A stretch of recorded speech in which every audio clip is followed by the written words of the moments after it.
OK. Donc, on va continuer notre sujet qu'on a commencé la semaine passée. Le titre, c'était la vie de Jésus, la vie de Christ, la manne. Puis peut-être vous avez posé la question pourquoi la manne est inclus dans le sujet, mais aujourd'hui, tu vas voir c'est quoi. Alors, on a parlé de la vie de Jésus dans le sens que il est venu sur terre pour accomplir une mission. Puis cette mission-là, c'est de représenter la race humaine pour faire le chemin pour la race humaine à retourner à Dieu. Donc, ça, c'était sa mission sur terre. C'est aussi une mission que personne autre peut faire. Donc, quand on parle de nos appels ou nos missions dans la vie ou quoi que ce soit, seulement Jésus aurait pu accomplir cette mission-là qu'il avait faite naturellement, on le sait, comme faux. Et puis, là, ça, c'est la partie de sa vie en étant comme être humain. Il était obligé d'être être humain pour représenter la race humaine. Donc, quand on parle de Jésus, j'ai choisi Jésus parce que ça, c'était son nom comme homme.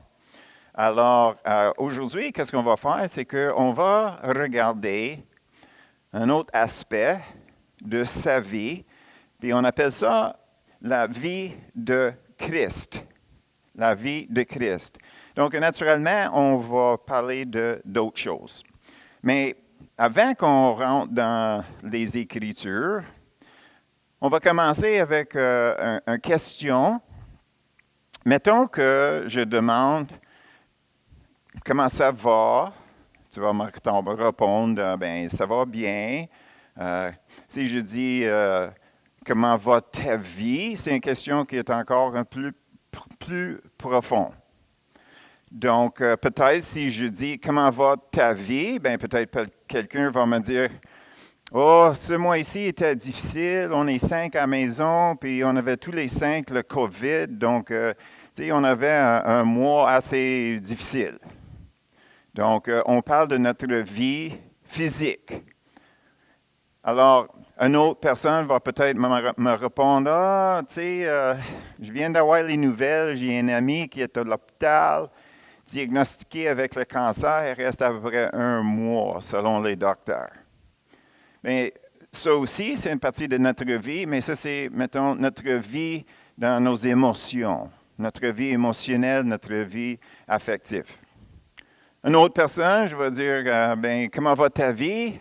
Ah, ça va très bien, je viens de recevoir mes retours d'impôts, donc je pensais de voyager, mais finalement, j'ai décidé, je vais payer mes cartes de crédit, je vais m'acheter une autre télévision, puis je remets mes plans pour aller en voyage à l'hiver prochain. Donc, ça, c'est côté intellectuel. Quelqu'un qui fait les plans, les calculs, regarde les choses, puis c'est cérébral. Si je pose la question à l'Église, comment va ta vie? Peut-être tu vas répondre, bien, ma relation avec le Seigneur est bonne, mais en même temps, peut-être un peu d'amélioration ne serait pas mauvais. Donc là, on parle de notre vie spirituelle. Donc, quand on parle de notre vie en général, bien, il y a des différents aspects. En même temps, si j'étais pour te demander, c'est quoi votre vie quotidienne? Ben, tu vas dire, moi, je me lève vers 5h30, puis je prends mon café, je fais un peu de lecture, et puis là, vers 7h, je décolle pour aller au travail. Je commence à 7h30, je travaille pendant 8 heures. Après ça, ben, je retourne à la maison, puis j'ai des projets à faire. Puis vers 6h30, 7h, je me soupe. Puis après ça, ben, on s'assoit, puis moi puis Louise, on jase. Moi, je vais lire haute voix, puis elle va faire du crochet. et au lieu de regarder la télévision. Donc, ça, c'est qu'est-ce que je dirais, c'est ma vie normale. Et peut-être le vote, c'est semblable à ça. Donc, ça, c'est normal. Donc, on voit ici, selon nous, les différents aspects de notre vie et qu'est-ce qu'on l'appelle normal. Donc, la prochaine question que je vais vous poser, c'est que, est-ce que vous pensez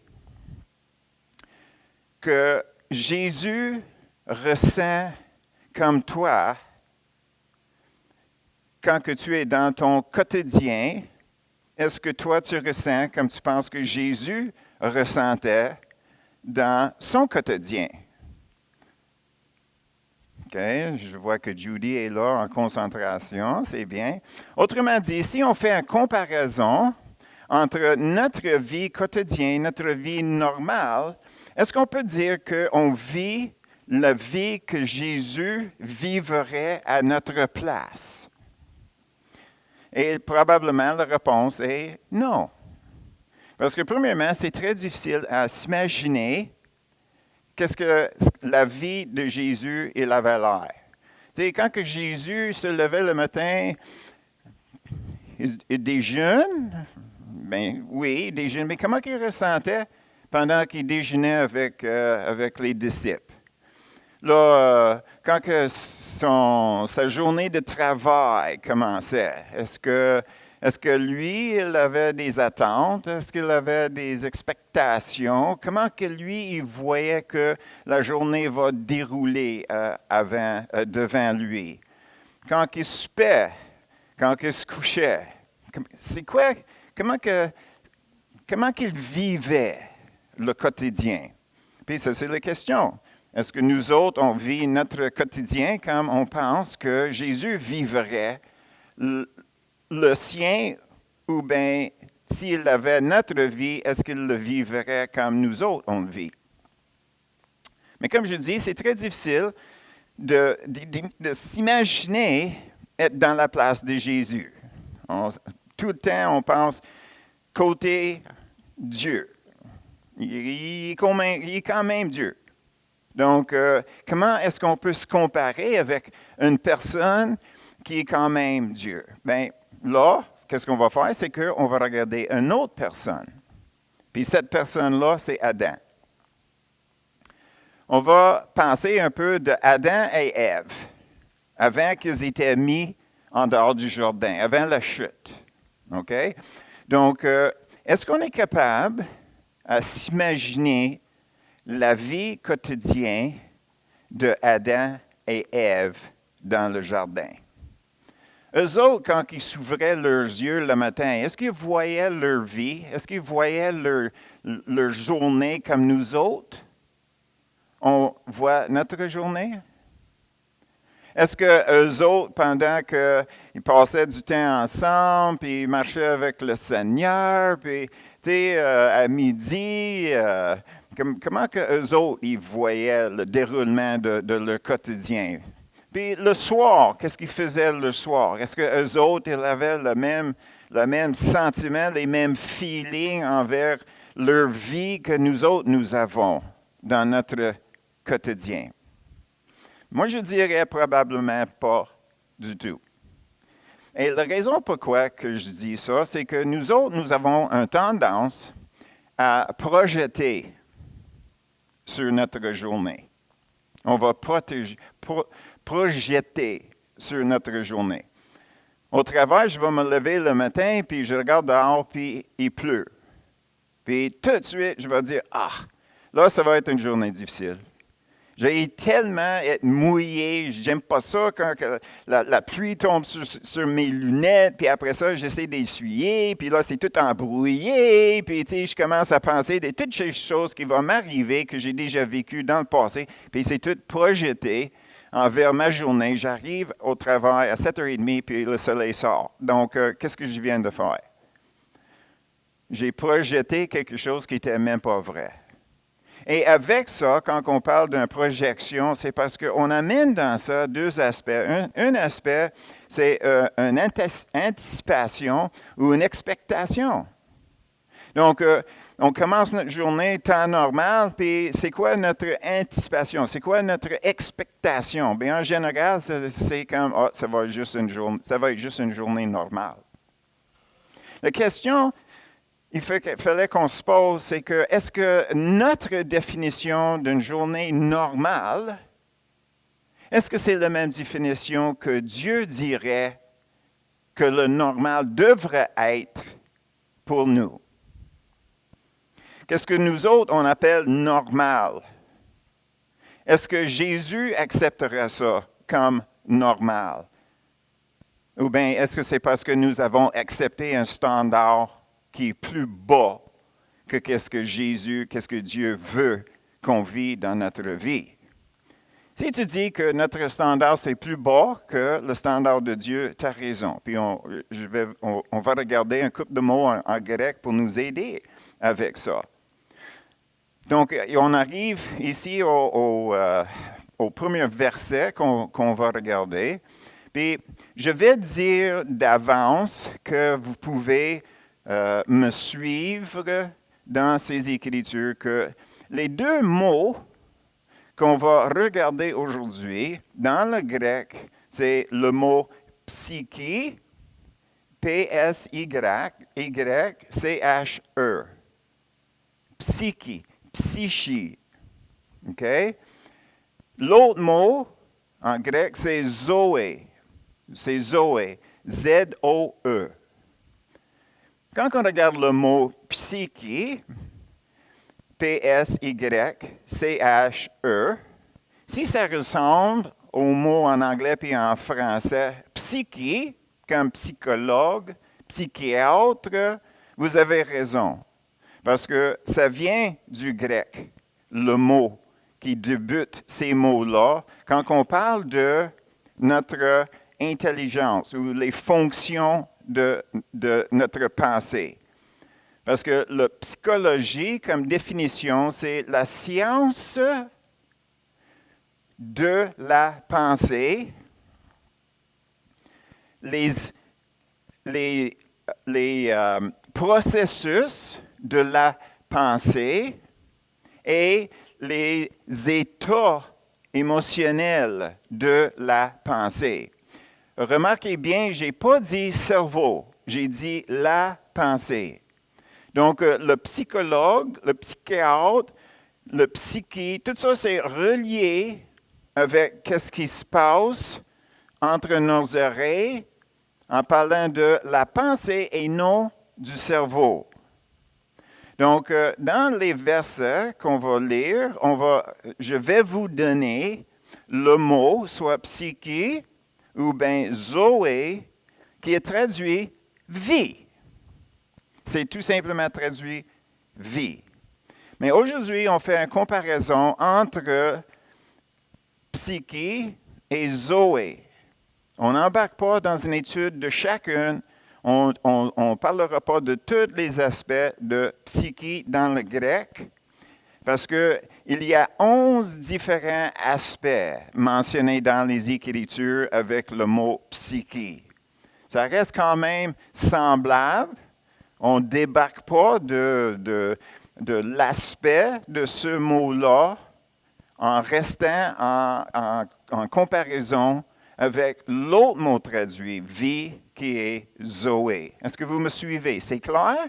OK. C'est deux mots en grec traduits vie en anglais puis en français, mais il y a une différence entre les deux, puis on va voir les différences dans les Écritures. Donc, qu'est-ce qu'on va faire? C'est que le premier verset qu'on va regarder, c'est le Jean 10. Jean 10. Il y a deux versets ici qu'on va regarder, le verset 11. Jésus parle, « Je suis le bon berger. Le bon berger donne sa vie pour les brebis. » Vie ici, c'est psyché. Psyché. On va avancer le verset 15. « Comme le Père me connaît et comme je connais le Père, je donne ma vie psyché pour mes brebis. » Alors ici, quand on parle de vie, naturellement, dans le cas de Jésus, il parle de sa vie dans le sens que sa vie physique aussi. Il va mourir pour nous autres. Donc, ici, on voit l'aspect que quand une personne est née, quand Adam était créé, 1 Corinthiens 15 nous dit que Adam était le Seigneur a soufflé en Adam, puis il est devenu un homme vivant. Un homme vivant. Donc, le moment que nous sommes nés, tout de suite, nous avons la pensée qui commence à fonctionner, n'est-ce pas? Donc, la pensée et la vie physique, c'est relié ensemble. C'est qu'est-ce que nous autres, on dirait, c'est la vie dans le sens que nous vivons. Nous vivons physiquement, nous vivons intellectuellement, émotionnellement, volonté. Alors, on va continuer. Jean 12, le verset 25.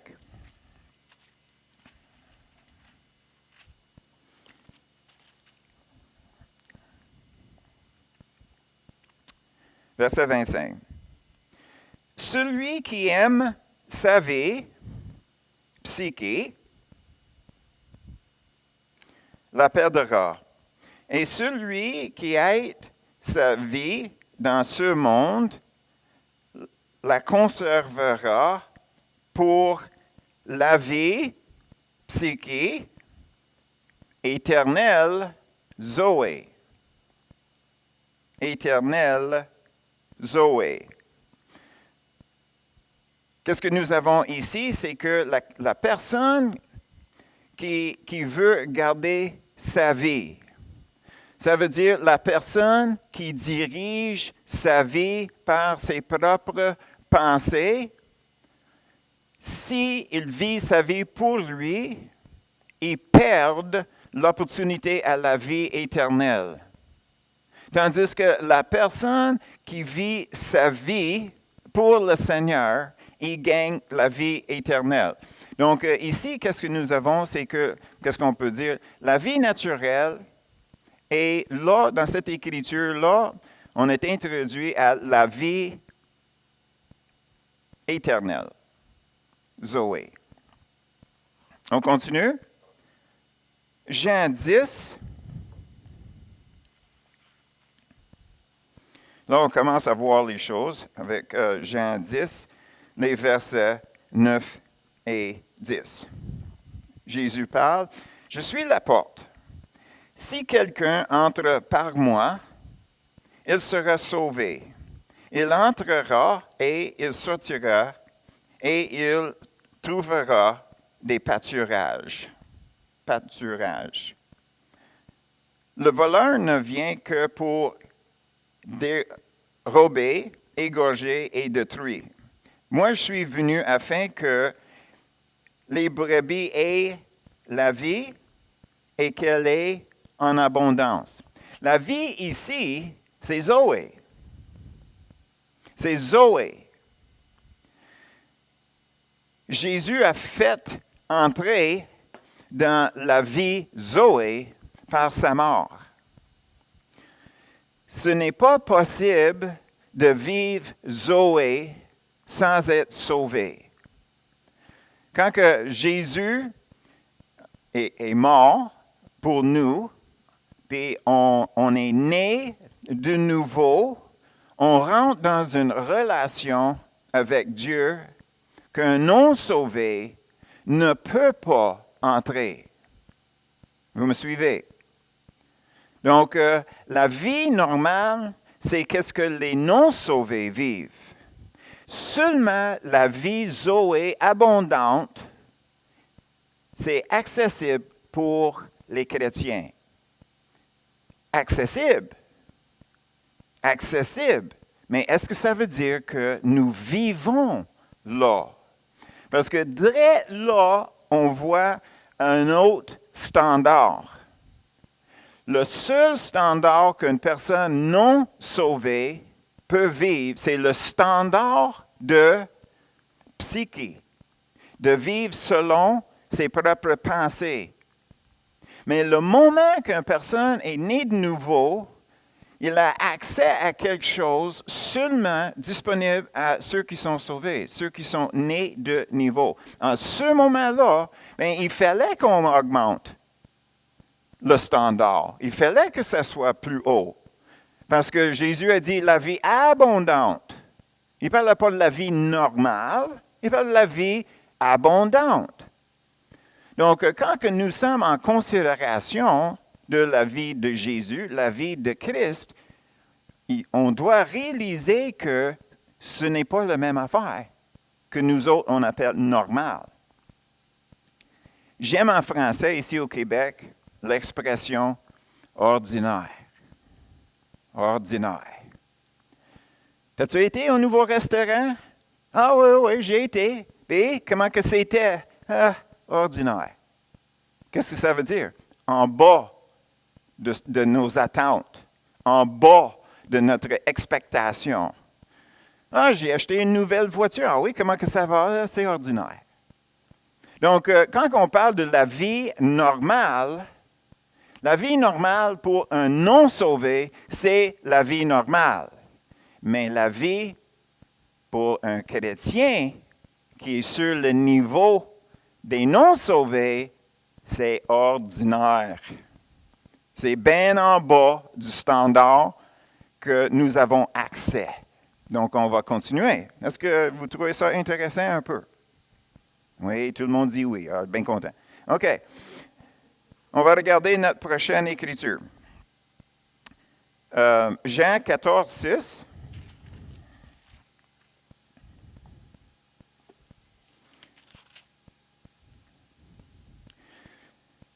Jésus lui dit, « Je suis le chemin. Je suis la vérité. Je suis la vie. Nul ne vient au Père que par moi. La vie. Je suis la vie. Je suis Zoé. Je suis Zoé. » On doit réaliser ça.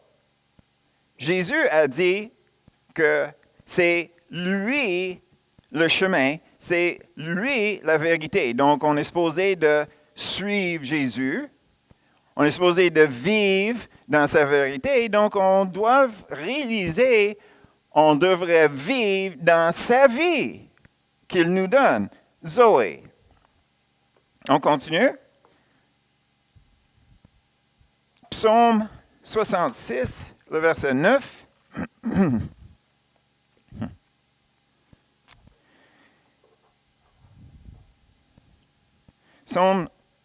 Psaume 66, le verset 9.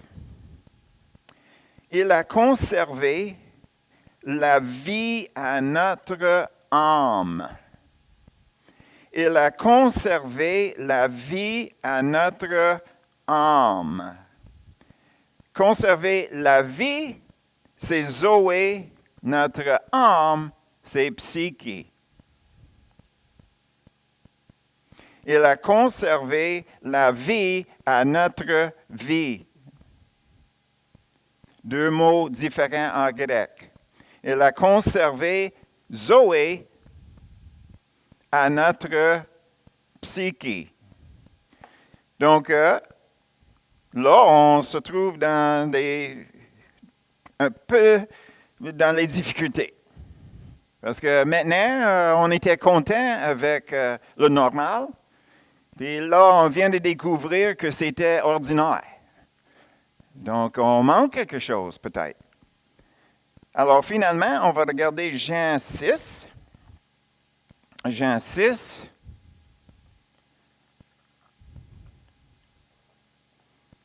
« 48 à 51. «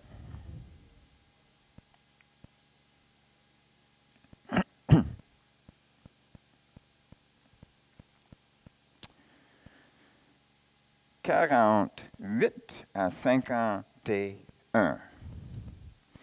Je suis le pain de vie.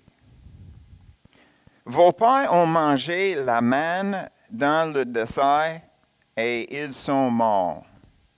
C'est ici le pain qui descend du ciel afin que celui qui en mange ne meure point. Je suis le pain vivant qui est descendu du ciel. Si quelqu'un mange de ce pain, il vivra éternellement. Et le pain que je donnerai, c'est ma chair que je donnerai pour la vie du monde. Donc, ici, c'est que on est supposé d'être nourri par Jésus spirituellement. On est supposé de marcher dans la vie éternelle, Zoé. Et ça vient seulement à ceux qui sont nés de nouveau. Donc, est-ce que ça, c'est notre quotidien?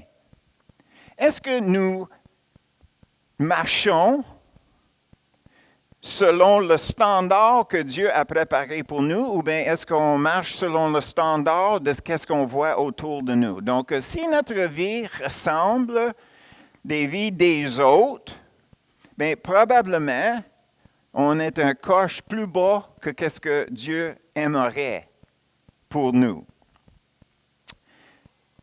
Alors, quand on va juste retourner pour un petit moment avec ces informations-là, maintenant, nous avons une idée de la raison pourquoi Jésus est venu et qu'il suggère une vie qui est plus élevée que qu'est-ce qu'on a vécu avant qu'on était sauvé ou bien qu'est-ce qu'on voit autour de nous dans les vies des bonnes personnes. Tu sais, on ne parle pas des criminels, là. On parle des bonnes personnes autour de nous. Mais si notre vie, c'est à peu près égal avec eux autres, peut-être on manque quelque chose. Parce que même un non-sauvé peut prier. Même un non-sauvé peut lire la Bible. Même un non-sauvé peut faire les choses que nous autres, peut-être, on pense que c'est réservé pour les chrétiens. Mais en faisant les choses, les Écritures nous disent que c'est impossible pour eux autres de vivre la vie éternelle s'ils ne sont pas nés de nouveau. Donc, quand on regarde autour de nous, si on dit, bien, notre vie, ma vie, ça ressemble tout simplement les gens autour de moi qui mènent des bonnes vies. Donc, c'est quoi la différence? Bien, peut-être à quelque part, on n'a pas compris quelque chose. Puis, c'est ça la question qu'il fallait qu'on pose. OK. Premièrement, on va laisser une écriture nous parle un peu plus sur ce sujet-là. Jean 5, 26.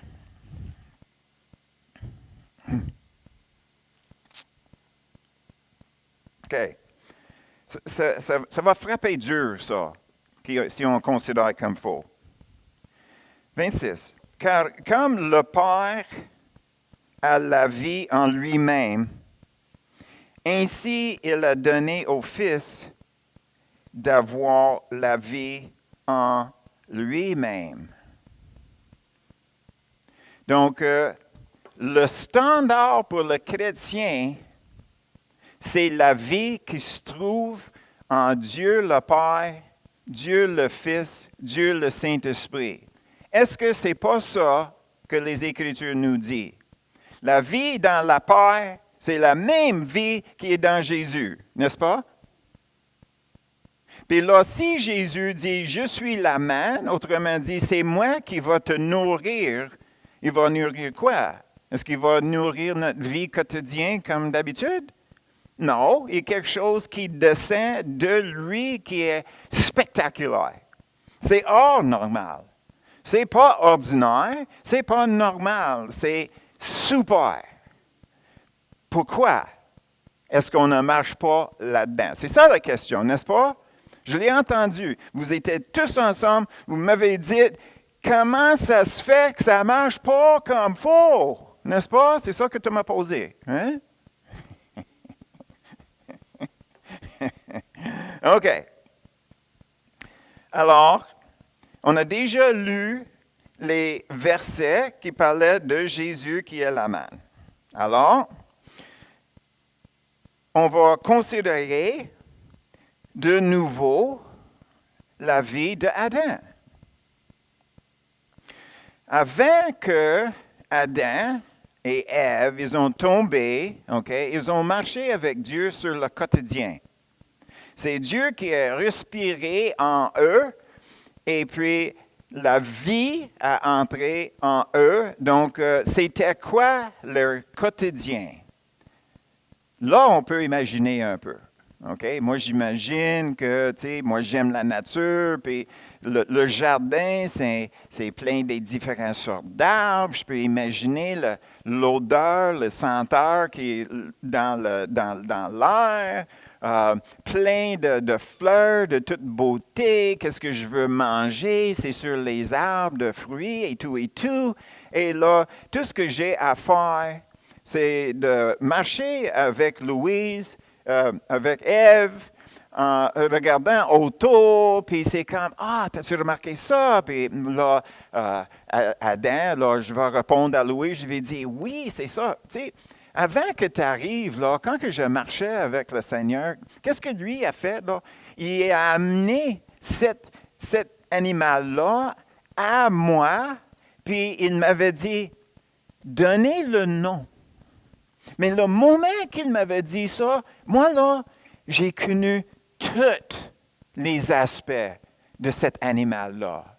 Donc, dans son nom, Lion, dans ce nom-là, il y a le fait qu'il ait 4 pattes avec les griffes. Il n'a pas de pattes comme un cheval, donc c'est une autre sorte de patte. Puis c'est la peau de fourrure et non comme un poisson. Donc le nom que je lui ai donné, ça c'est Adam qui parle, le nom que je lui ai donné décrive tous ces aspects-là de cet animal-là. Puis là, Louise va me demander, mais raconte-moi une autre histoire. Parle-moi d'un tel oiseau. Bien, cet oiseau-là, quand que j'ai donné le nom-là, vu que c'est rouge vif, bien, moi, j'ai cherché un mot particulier, donc je l'appelle cardinal. Quelque chose qui est plus haut que le normal à cause de sa beauté. Est-ce que vous me suivez? Ça, c'est la vie. Ça, c'est la vie. Zoé, ça c'est la vie qui était en Adam et Ève. Est-ce que nous autres, on regarde notre monde comme ça? Si on ne voit pas Dieu à l'œuvre tout le temps dans nos vies, on va manquer qu'est-ce que Adam, Ève et Jésus, ils ont vécu. Mais peut-être tu dis, ben, c'est impossible de voir Dieu toujours autour de moi, toutes les excuses pourquoi ça ne nous arrive pas. Mais on va sortir la raison pourquoi nous avons une telle difficulté. Alors, le premier, on va poser 3 questions. La première question, c'est quoi qui m'empêche de vivre cette vie abondante? Tu sais, je sais que je fais toutes les choses que je dois faire, mais est-ce qu'il me manque de quoi quand on parle de la vie abondante? Puis, si on ne pense pas qu'on vit dans cette vie abondante comme Jésus le décrivait, c'est quoi qui m'empêche? La deuxième question, c'est que, qu'est-ce que je dois faire pour entrer dans ce type de vie-là? De rentrer dans la vie abondante, la vie Zoé. Deuxième question. La troisième question, c'est comment faire? Comment faire? Tu sais, on peut diagnostiquer la question, puis on peut chercher la réponse, mais c'est loin des fois de comment faire. Donc, naturellement, j'ai fait mes devoirs. Et je pense qu'on peut passer à travers de ces trois questions, puis on peut sortir à l'autre bord avec un accès à une vie qu'on n'a peut-être jamais pensé serait possible. Et la première chose qu'il fallait qu'on considère, c'est qu'on sait que quand Adam était créé, il était créé avec la volonté libre volonté, n'est-ce pas? Libre choix, n'est-ce pas? On connaît ça. Donc, qu'est-ce qu'on va faire? C'est qu'on va donner une définition à libre choix. Et ça, c'est la définition qu'on va prendre. C'est mon droit à moi-même. Mon droit à moi-même. Et toutes nos décisions sont basées sur notre droit à moi-même. Donc, on va amener ça à Adam. Adam, il avait le droit de choisir. On le sait. Mais dans le fond, il avait le droit de choisir pour lui-même ou il se renonce à son droit à lui-même pour se soumettre à Dieu. Toutes les décisions qu'on fait, c'est basé sur ça. Est-ce que j'ai le droit de prendre un café? Oui. Est-ce que j'ai le droit de m'acheter des souliers? Oui. Est-ce que j'ai le droit de vivre où ce que je veux vivre, d'aller chercher l'emploi que je cherche, de choisir mon mari? Oui, oui, oui et oui. OK? Donc, il fallait que Adam soit donné une option. Puis le moment que Adam et Ève, ils ont exercé leur droit à faire leur choix, le choix c'était entre eux-mêmes ou Dieu. Donc, c'était libre choix, ils ont choisi leur droit à eux-mêmes. Leur droit à eux-mêmes. Donc, pour être capable de mettre ça dans le contexte de Jésus, on va regarder Philippiens 2, 5 à 8.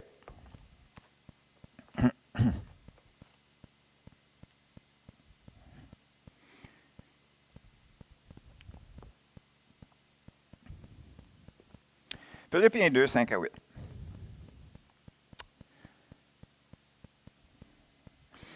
Ayez en vous les sentiments qui étaient en Jésus-Christ. Existant en forme de Dieu, il n'a point regardé son égalité avec Dieu comme un proie à arracher, mais il s'est dépouillé lui-même en prenant une forme de serviteur, en devenant semblable aux hommes, et il a paru comme un vrai homme. Qu'est-ce que Jésus a fait? Comme homme, Jésus avait le droit à lui-même, comme nous autres. J'ai le droit à moi-même. Mais qu'est-ce qu'il avait fait, ça? Qu'est-ce qu'il avait fait? C'est qu'il dit, moi, je prends mon droit à moi-même et je vais le renoncer et je remets tous mes droits à moi-même à Dieu.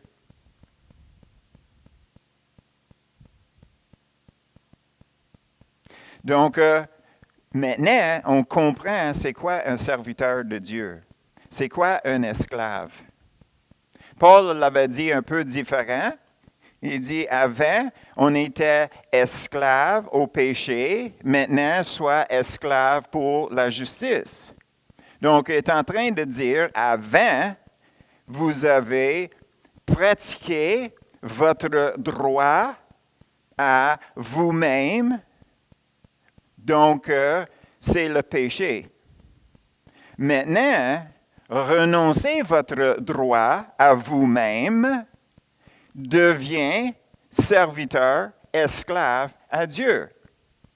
Renoncez votre droit à vous-même, c'est nécessaire pour servir le Seigneur. On ne peut pas servir 2 maîtres.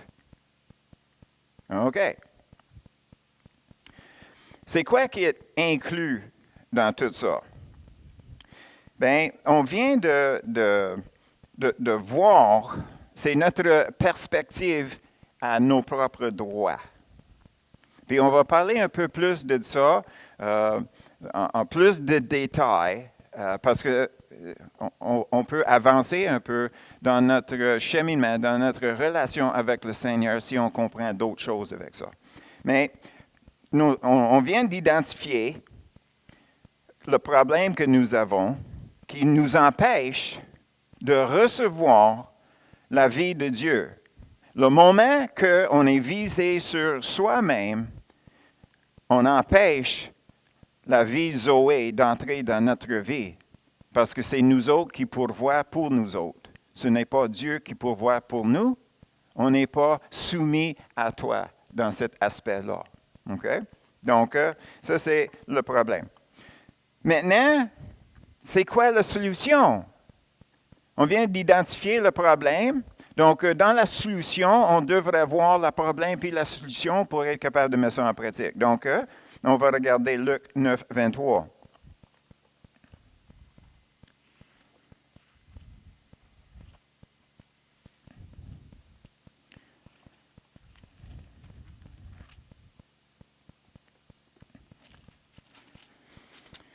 Luc, chapitre 9, le verset 23.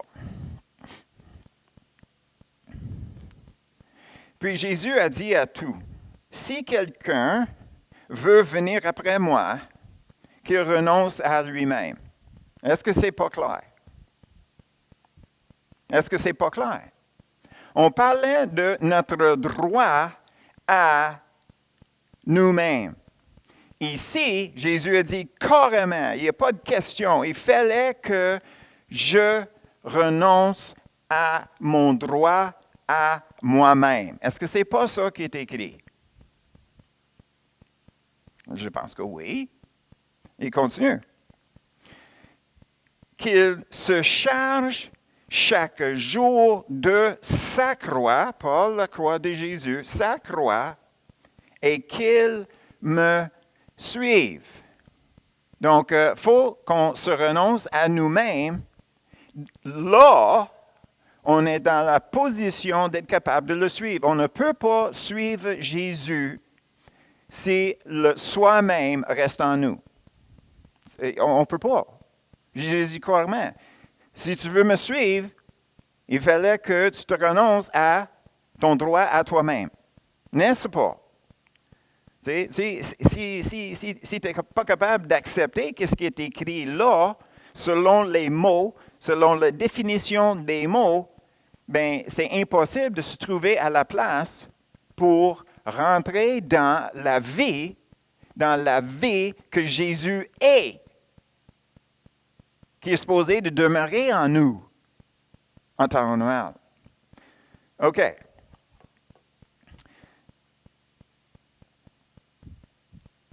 Est-ce que Dieu a jamais enlevé votre droit à vous-même? Est-ce qu'il s'est jamais imposé sa volonté sur toi, que tu n'avais aucun choix?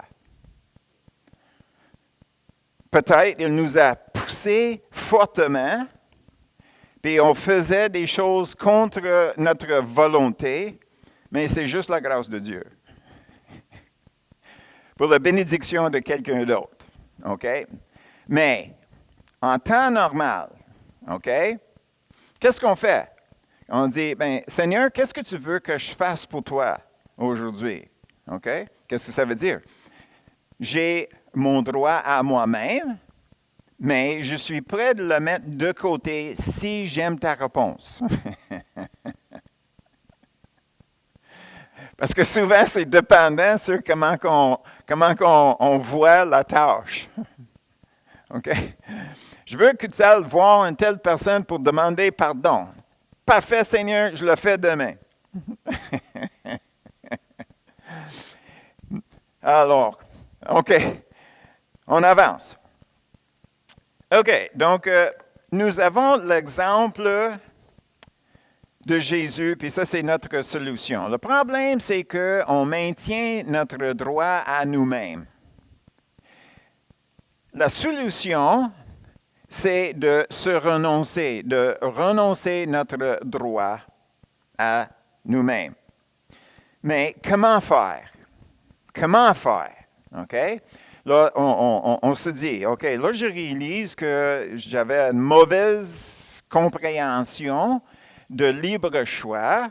Maintenant, je le vois un point un peu plus légal. Puis je vois que ça peut m'empêcher, même sans savoir qu'est-ce que je faisais. Je vivais de même. Je faisais mes propres choix selon la volonté libre, selon le droit à moi-même que Dieu m'a donné. La seule chose que Dieu a donnée à Adam qui avait de valeur, c'était le droit à soi-même. C'est la seule chose avec valeur. Donc, si Adam prenait, ou si nous autres, on prend ce droit-là, puis on le remet à Dieu, bien, c'est la valeur totale de notre place comme être humain libre choix. Maintenant, c'est, OK, maintenant, comment est-ce que je peux me renoncer? Est-ce que ça veut dire que je ne peux pas bouger sans demander le Seigneur la permission? Bien, ça, ce n'est pas la bonne approche. Tu sais, c'est à nous à se sonder dans notre état, dans notre condition. S'il y a quelque chose qu'on ressent qui ne tourne pas bien ou comme il faut, c'est à nous à dire, ben, c'est quoi qui ne marche pas, là? Je cherche, me semble que tout va bien dans ma vie, mais en dedans, il y a quelque chose qui ne marche pas. Là, on vient d'identifier quelque chose ne marche pas en dedans. Mais ce n'est pas à nous à découvrir qu'est-ce qui ne marche pas. Ça, c'est la mauvaise approche. La bonne approche, c'est de dire, Seigneur, c'est quoi mon problème? Seigneur, c'est quoi la solution? Il fallait que la réponse, la solution vienne de lui. Puis ça, c'est une révélation. Ça vient d'en haut. OK. La bonne approche se trouve dans le même verset, le verset 23. Qu'il se charge chaque jour. Chaque jour. Chaque jour. Le mandat de se renoncer à soi-même, c'est un mandat c'est trop grand pour aller plus loin qu'une journée. Tu sais, moi, je peux m'engager dans mon mariage pour le restant de ma vie. Je peux m'engager pour payer mon hypothèque pendant 20 ans. Mais je ne peux pas m'engager à renoncer mon droit à moi-même pour plus qu'une journée. Le mandat, c'est trop haut. C'est trop grand. On n'est pas capable de gérer ça plus qu'une journée à la fois. C'est impossible. Et je te dirai pourquoi.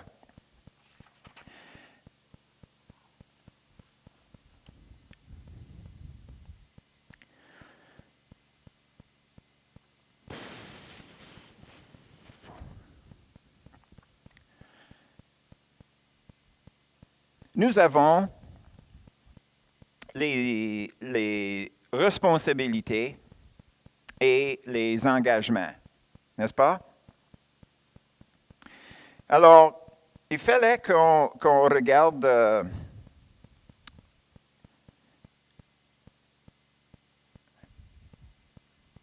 dans les Écritures. On va regarder Matthieu 11, 28 et 30. Matthieu 11, 28 et 30.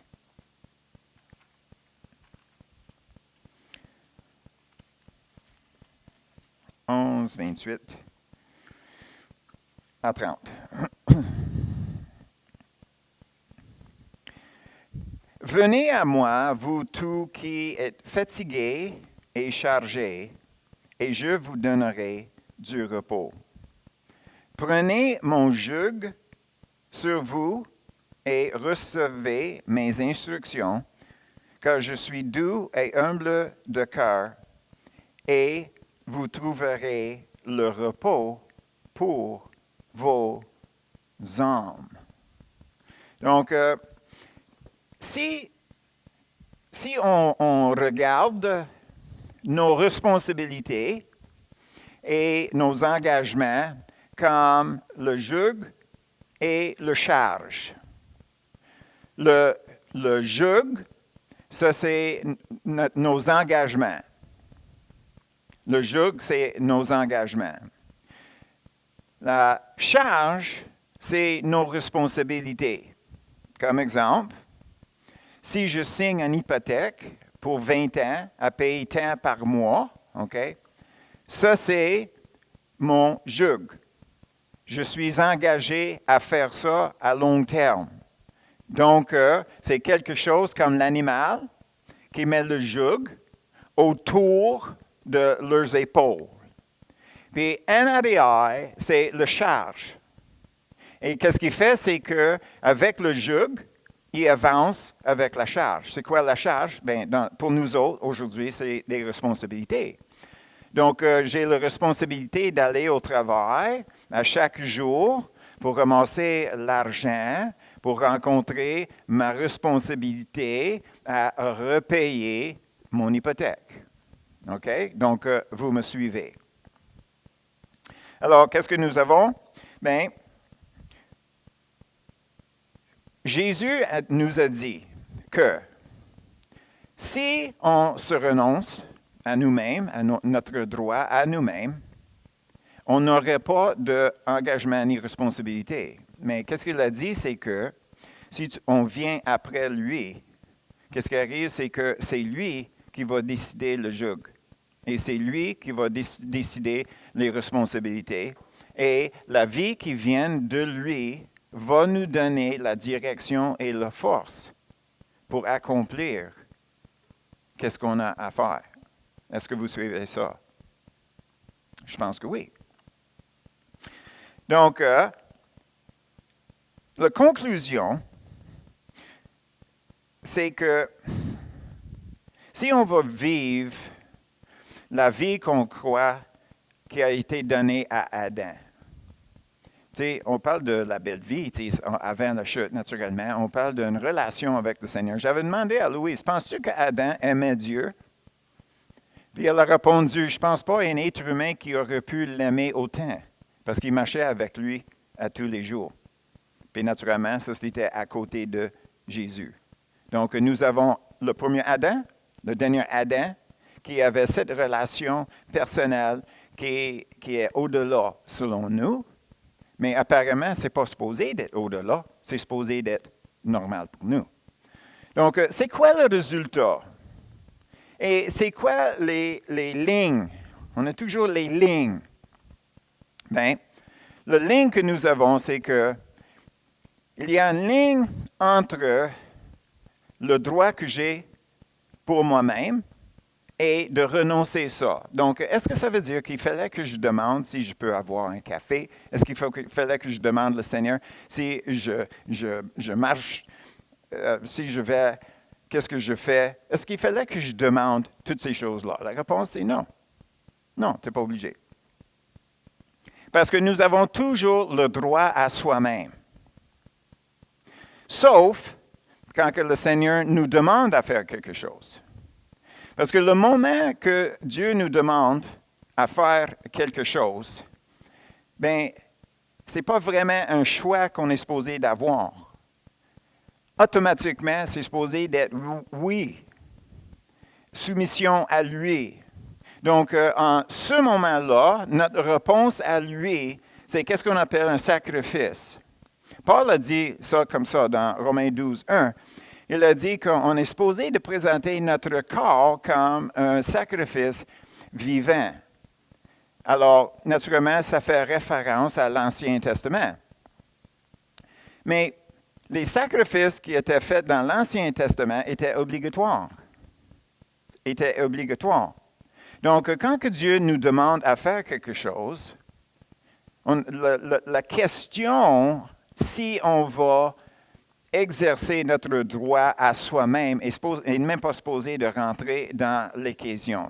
On est supposé de dire oui, ça vient de lui, c'est notre responsabilité maintenant, et c'est le sacrifice qu'il nous demande à faire. Mais pour les autres choses, OK, dans mon quotidien, on va retourner à mon café. Est-ce que j'ai le droit d'avoir un café? Ben oui, j'ai le droit. Mais qu'est-ce que je peux faire? C'est que je peux dire au Seigneur, Seigneur, qu'est-ce que je veux faire? C'est que je veux prendre mon café que j'ai le droit d'avoir. Moi, je veux prendre mon café, puis je veux te faire une offrande. Ce n'est pas un sacrifice. Ça ressent comme un sacrifice, mais ce n'est pas un sacrifice de définition biblique. C'est une offrande. Donc, Seigneur, qu'est-ce que je fais? C'est que je te fais une offrande. Aujourd'hui, je ne bois pas de café. Est-ce que je suis dans mes droits? Est-ce que j'ai exercé mes droits? Oui. Qu'est-ce que j'ai fait avec ça? J'ai mis mes doigts de côté, puis j'ai fait une offrande. C'est super de réaliser que le droit à nous-mêmes, c'est toujours présent. Sauf quand que le Seigneur nous demande à quelque chose. En ce moment-là, on fait la décision d'être un sacrifice ou pas. Mais pour toutes les autres choses, nous avons le droit à soi-même. Puis en ce moment-là, on se met à la place qu'on peut offrir, on peut faire des offrandes, on peut offrir à Dieu à pu finir. On peut exprimer notre amour pour lui dans plusieurs façons, parce que toutes ces choses-là deviennent une offrande.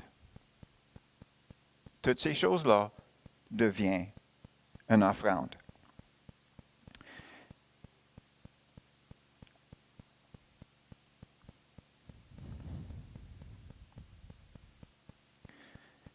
Le dernier verset qu'on va regarder, c'est Colossiens 3, 1 et 2.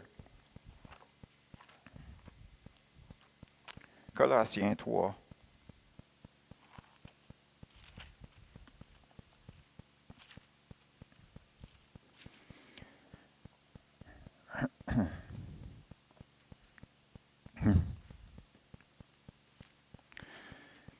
Si donc vous êtes ressuscité avec Christ, cherchez les choses d'en haut,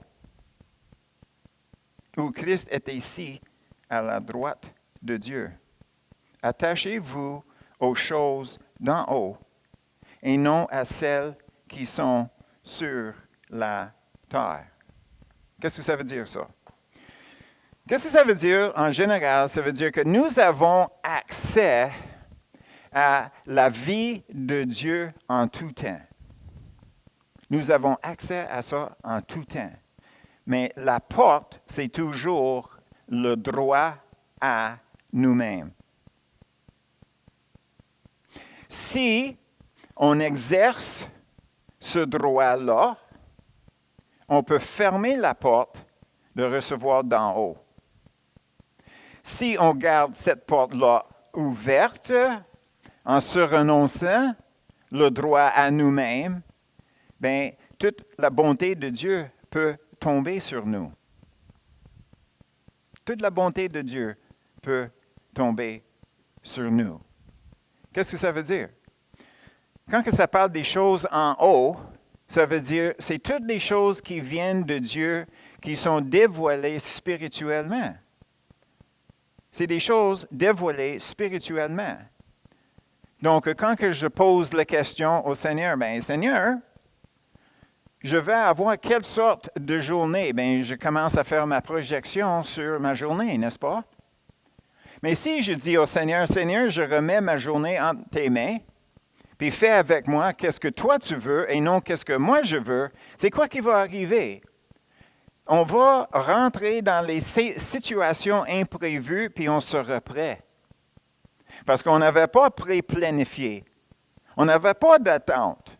On n'avait pas d'anticipation, sauf que Dieu était pour agir.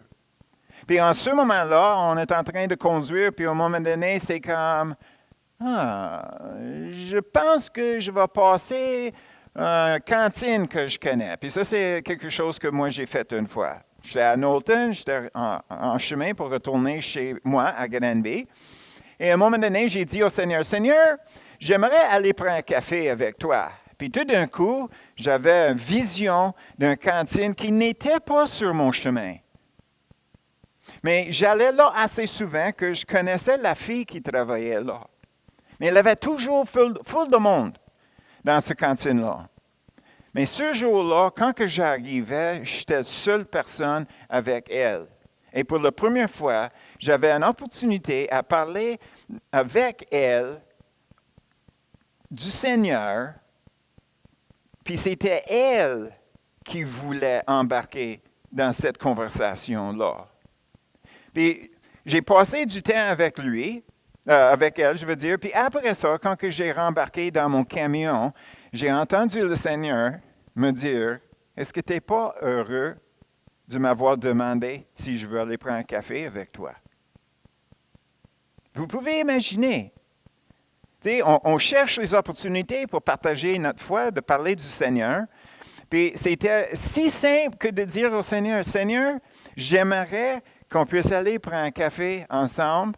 Puis j'ai passé peut-être 3/4 d'heure en jasant avec cette personne-là qui n'a jamais eu l'opportunité peut-être d'entendre ces choses-là.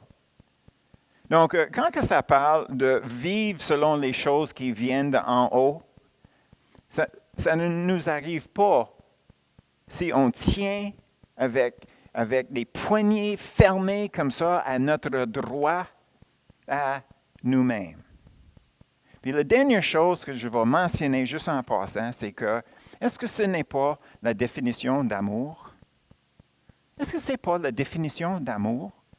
Quand que j'aime quelqu'un, je renonce à mon droit à moi-même pour l'autre personne. Tu sais, avant que j'ai demandé que Louise me marie, j'avais tout mon temps à moi, j'avais tout mon argent à moi, j'avais toute ma vie à moi. Mais quand que j'ai tombé en amour avec Louise, en dedans, sans vraiment penser à ça, qu'est-ce que j'étais prête à faire? C'est de me renoncer mon droit à moi pour faire quoi? Pour le plaire. Pour faire qu'est-ce qu'elle veut. Donc, on voit dans les Écritures, de cette perspective-là, l'amour, c'est de se renoncer à notre droit à nous-mêmes. C'est la définition d'amour. S'oublier, mais l'autre personne avant nous. Donc, dans l'étude qui s'en vient, on va regarder les différentes façons que c'est exprimé dans les Écritures, l'équivalent de « je renonce à mon droit, à moi, pour le bien de l'autre ». Définition, amour. Est-ce que vous aimez Dieu? Si c'est oui, ça veut dire je renonce à mon droit, à moi. Pourquoi? Pour lui. Je l'aime. Est-ce que tu aimes ton prochain? On ne parlera pas de ça aujourd'hui. Donc, on est terminé pour ça aujourd'hui. Puis comme je dis, dans une couple de semaines, on va rembarquer puis on va continuer à regarder cet aspect-là. Mais la dernière chose, c'est que n'oublie pas que tous nos choix sont reliés sur la base que nous avons le droit à nous-mêmes. La question, c'est que est-ce qu'on se renonce à ce droit-là pour quelque chose de meilleur, pour Dieu, pour une autre personne. Et aussi, oublie pas que le moindre d'affaires, comme un tasse de café, maintenant, on peut faire des offrandes à Dieu à tous les jours. À tous les jours. Puis ça va changer notre vie parce que nous avons une façon tangible pour exprimer notre amour pour le Seigneur. Amen? Pas compliqué. Amen.